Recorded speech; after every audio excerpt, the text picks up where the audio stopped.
What's up, my friend? Abby here, and today I am super excited to announce that my new book, Tessa and Weston, The Best Christmas Ever, is now available in audiobook format everywhere audiobooks are sold, including Audible. So it's been a long time coming, but I spent the summer creating this audiobook for you guys, and I'm super excited to share it with you. I'm so excited for you to hear it, and that's why in this video today, I thought I would do something a little bit special because we are coming up on Christmas and I'm so excited to share this audiobook with you guys. So I thought it'd be fun to do like a cozy fireside reading and share with you the first 2 chapters of this audiobook. So grab a cozy blanket and something warm to drink and let's listen to the first 2 chapters of the audiobook.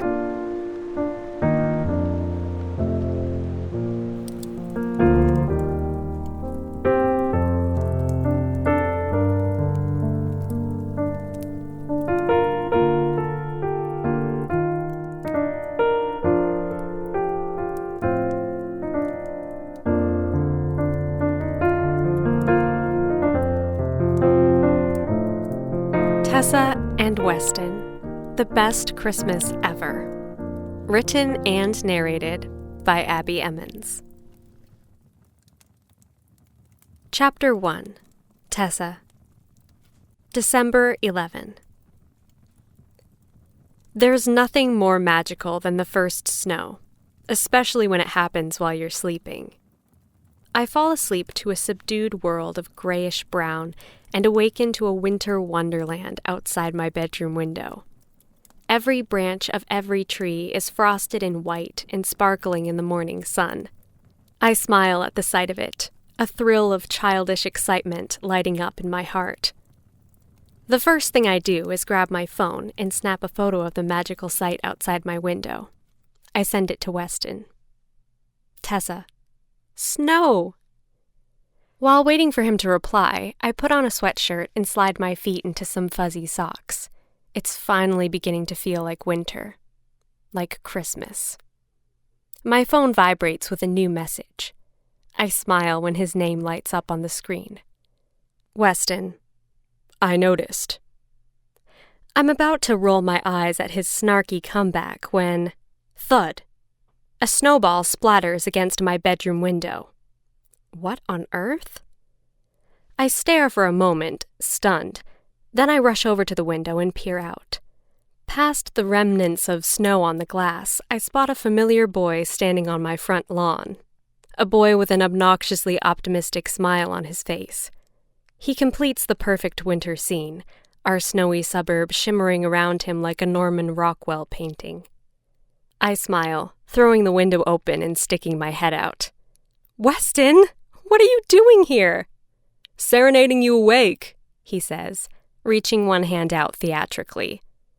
Oh, Juliet, Juliet, wherefore art thou, Juliet? I burst out laughing. Shh, you'll wake the whole neighborhood. They're already awake. You're the only one still sleeping. Hey, I am not sleeping. You were just a minute ago. I lift my chin. How do you know that? Because, he grins, forming another snowball in his gloved hands. You always text me as soon as you wake up. He knows me too well. I bite down on a smile, feeling myself blush.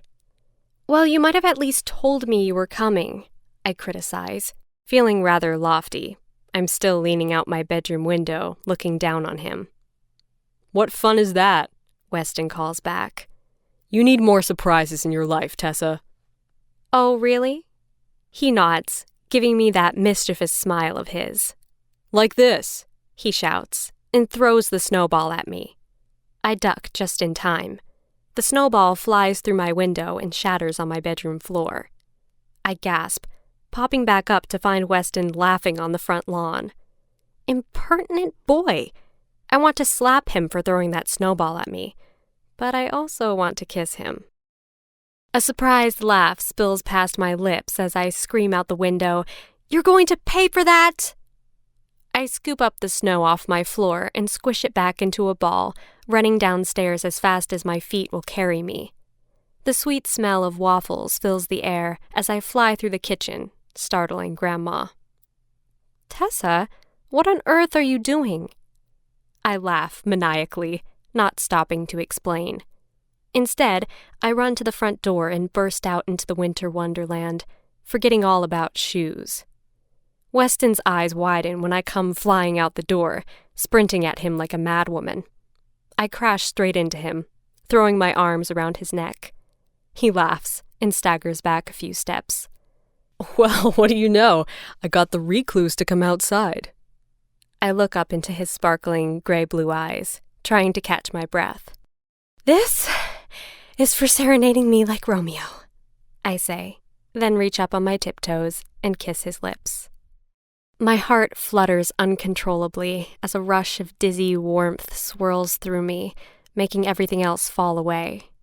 He smells so good, like fresh air and first snow, and that spicy, guyish scent I'm quickly becoming obsessed with. I can barely feel the cold with his arms circled around my waist, holding me gently as we kiss. Then I remember the snowball melting in my hand. Payback. I can't help grinning as I ease off his lips to whisper innocently, "And this is for throwing a snowball at me." I shove the snow down the back of his jacket. "Ah!" He recoils in surprise while I start laughing. "You savage girl!" he roars, grabbing another handful of snow and winding back to throw it at me. I dive out of the way, shrieking and laughing. "You started it!" Thus, battle commences. We dart around the front yard, firing snowballs at each other and filling the air with a flurry of sparkling white. Weston has better aim and hits me far more than I hit him, which doesn't seem fair. I'd want to smack him if he weren't so cute. Finally, Grandma steps out onto the porch to see what all the commotion is about. "Weston," she smiles when she sees him. I should have known. Tessa doesn't get up that fast for anyone else. "Tessa, what on earth are you doing in the snow with no shoes on? Come inside, both of you. I just made waffles." The mention of waffles has us both racing inside the house. I'm still out of breath from our spontaneous snowball fight. My fuzzy socks are caked with snow, and my hands are freezing. I breathe into them, trying to get the feeling back in my fingertips. "Hey, that's my job," Weston says, stepping in and enfolding my fingers in his strong, warm hands. It feels amazing after coming in out of the cold. For a moment, I just stare at him, a love-struck grin spreading over my face. I still can't believe he's my boyfriend. Even after 3 months, the reality hasn't quite sunk in yet. Maybe it's because we spent the whole summer together as friends. Well, enemies at first, but when I finally let Weston into my heart, there was no getting him out. That sunny September day when I first truly saw him was only the beginning. I didn't think it was possible to love him more than I already did, but in that moment, I fell completely head over heels, and my life has never been the same since. I did stare at first, only because I never in a million years expected him to be an amputee. I couldn't believe he'd been able to keep it a secret from me all summer. We talked for hours that day. We sat in the park, and I asked him 100 questions, and he gave me 100 answers. We talked until the sun set, and as the sky turned pink and orange, he asked me if I'd be his girl. I smiled and said, "I thought I already was." And he laughed. Since that day, we've been inseparable. He is my sunshine, and I am his. It's not until we're devouring waffles at the kitchen table that Weston tells me his real reason for showing up this early. "It's Saturday," I point out, pouring maple syrup all over my food. "Don't you believe in sleeping in on the weekends?" "Nope. And all the boys are home, which means Mom is going crazy, so I said I'd take them sledding to get them out of her hair for a while. Want to come?" "Sledding? Me?" "You say that like you've never been." "Of course I've been sledding, but not in years." "Perks of having little brothers," Weston says. "You can act like a 5-year-old without being judged for it." I roll my eyes, smiling. "Grandma, are you okay with me going sledding with Weston and his brothers?" I don't see why not, Grandma says from the counter, where she's ladling more waffle batter into the iron. Just as long as you're home by 4 o'clock. What's happening at 4 o'clock? Oh, nothing important. I just want you to come with me to do some Christmas shopping. By the way she says it, I can tell that's not all. I can tell she's planning some sort of surprise. I'm usually not a fan of those. However, Christmas is an exception. The holidays are all about surprises and secret delights. It's part of the magic, so I try my best to quell my curiosity and ask nothing. I suppose I'll find out at 4 o'clock.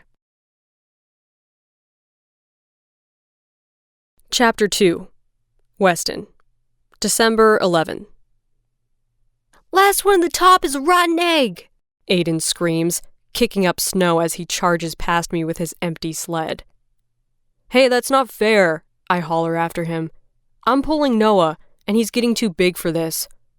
I fire a glare over my shoulder at my youngest brother, who is sprawled on his back in the sled.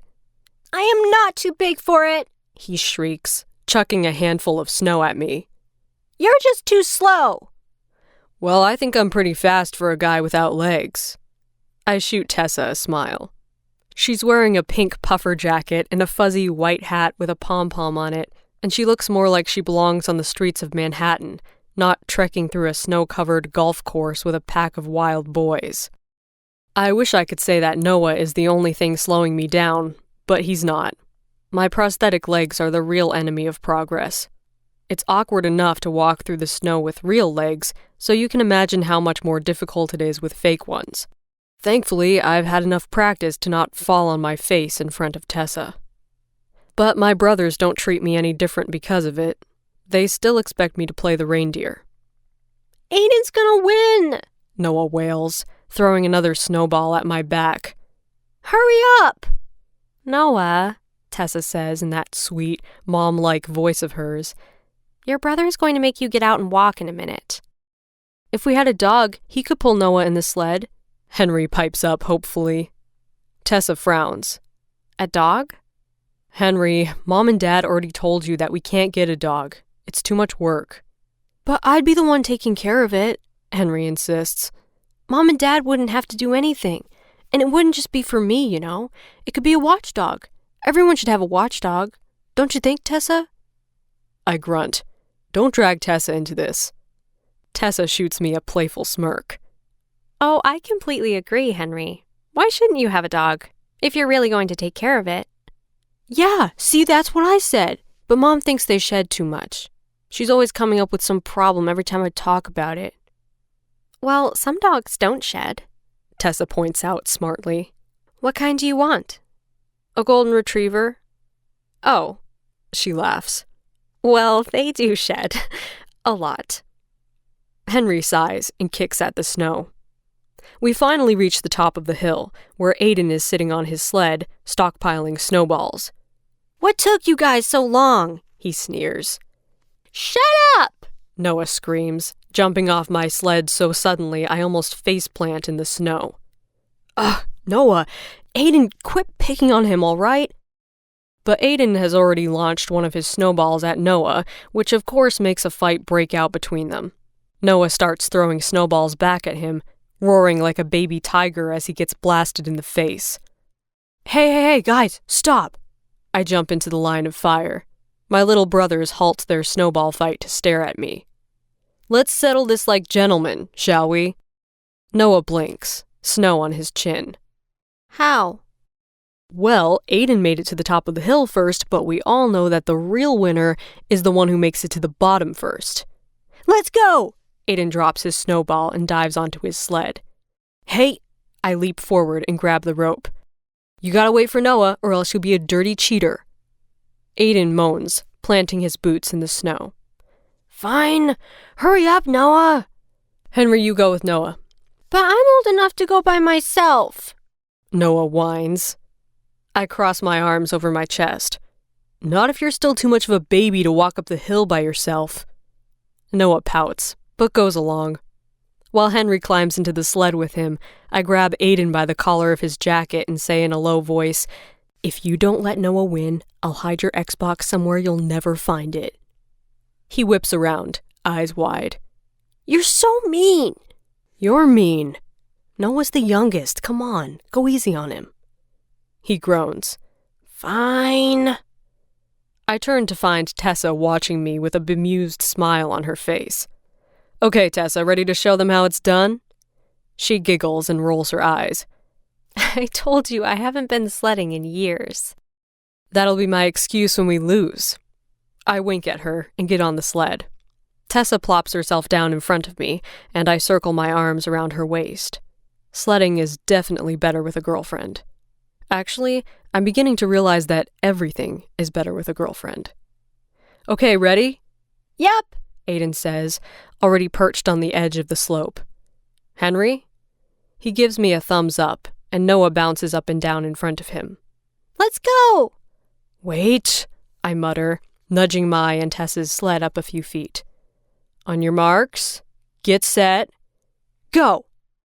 We all fly off the edge of the slope in unison, sending up bursts of snow in the sunlight. Tessa screams a little, squeezing my legs and shrinking back into me, which makes me laugh. My brothers fly past us, zipping down the hill in a chaos of shouts and laughter. Weston, watch out for that snowbank! Tessa shrieks. What snowbank? We crash into it. The impact sends us both spilling out of the sled and landing on top of each other in a tangled heap. We start laughing, and Tessa rolls off me, yanking my hat down over my eyes. You did that on purpose! I thought we'd just fly over it, I say, pulling my hat off to look at her. I guess my idea didn't work. Tessa gasps and scoops up a handful of snow. You savage boy! Don't you dare put that down my neck again. I roll out of the way, grabbing my own handful of snow to fight back properly armed. No! Tessa laughs, diving to the side, but I grab her arm and manage to shove my snow-filled hand down the back of her puffy pink jacket. It's probably not a very romantic thing to do, but I can't resist. How dare you! She screams, writhing at the cold. I stifle a laugh. You started it. You started it when you crashed us into the snowbank. Well, I didn't mean to. Oh, I think you did. Tessa glares at me, her face all pink. Somehow, she's even cuter when she's mad at me. I swear, Henry is more mature than you are. I tackle her into the snow and look down into her sparkling blue eyes. I'm sorry. Will this make up for it? I lean down and softly capture her lips. They taste like candy and feel like silk, and I still can't believe I get to do this. I can't believe how awesome it feels when she kisses me back, her hands sliding up my neck and making me forget what we were even doing before. Yes, she whispers through a breathless laugh. That definitely makes up for it. When we get back home, the boys are exhausted. Mom is happy to see them yawning, and even happier to see Tessa walk in the door after me.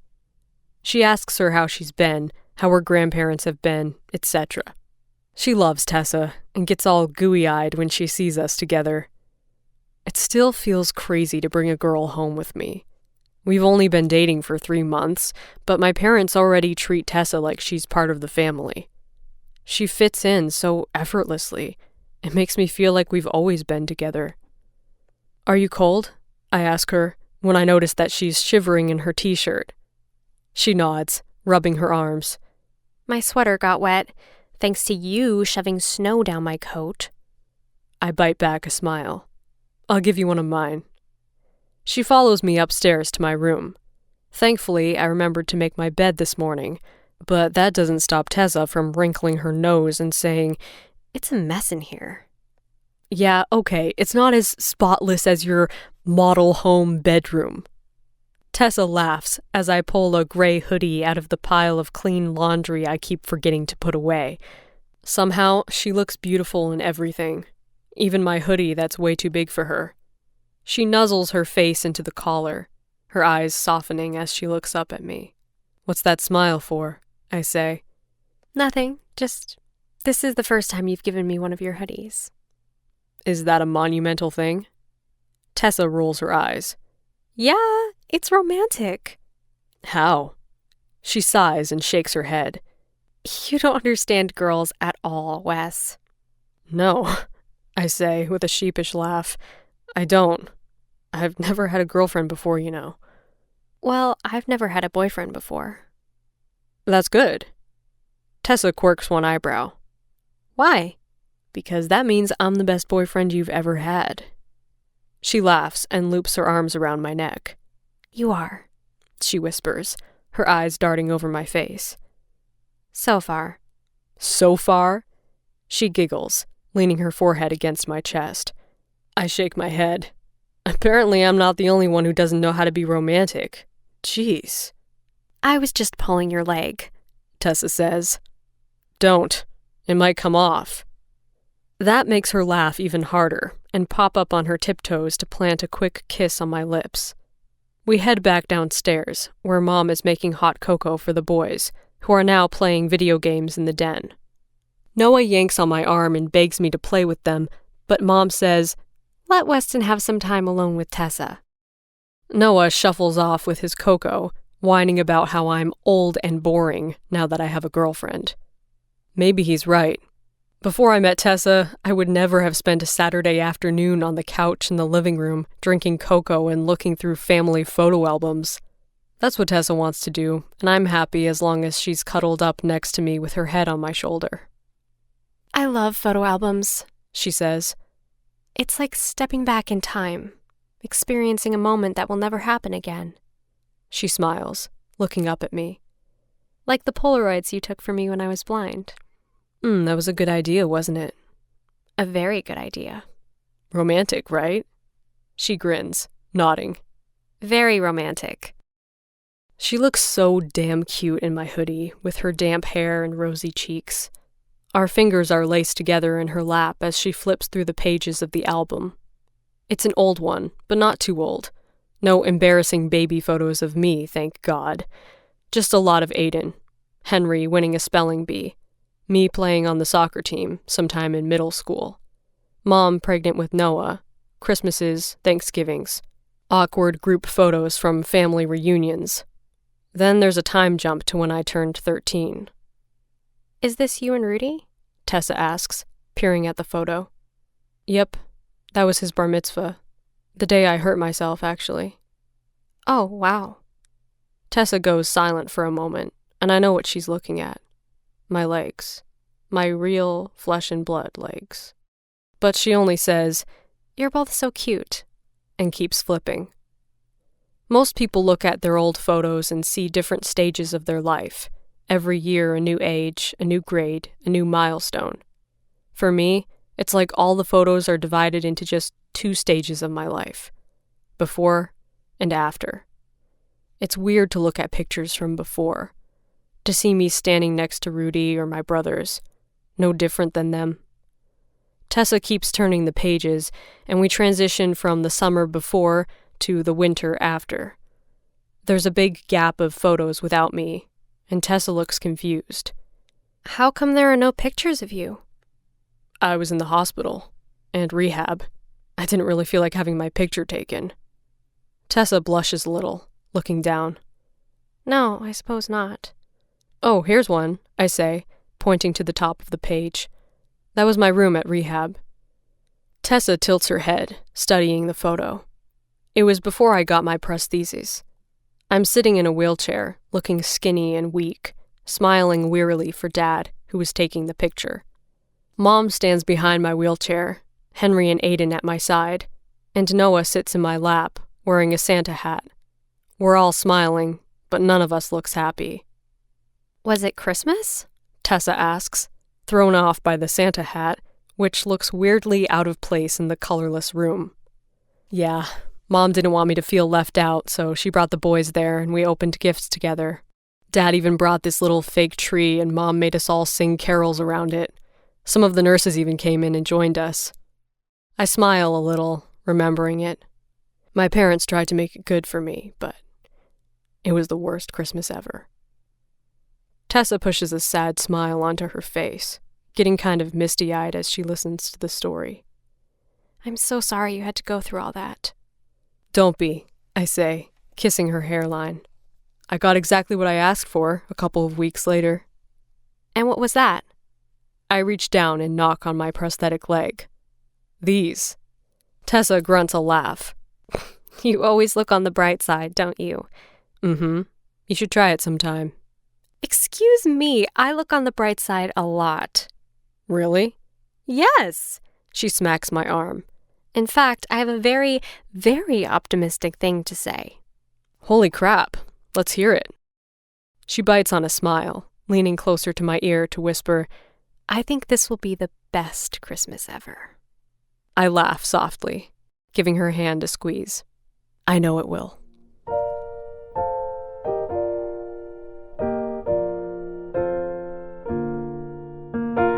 I hope you guys enjoyed that exclusive preview of the audiobook version of Tessa and Weston, The Best Christmas Ever. If you want to continue listening to the audiobook, click the links below this video. It's on Audible, iTunes, all of the other audiobook retailers, as well as available in libraries. So if your library carries audiobooks, you can request this one, they will get it in for you, and you can listen to it for free. I'm so thrilled to finally be able to share this with you guys. It was a long process to create this audiobook, but I put a lot of love and time and a lot of myself and my passion into this book, into the performance, and I hope you enjoy listening to it. So click the link below, enjoy the listen, and have a beautiful, magical holiday.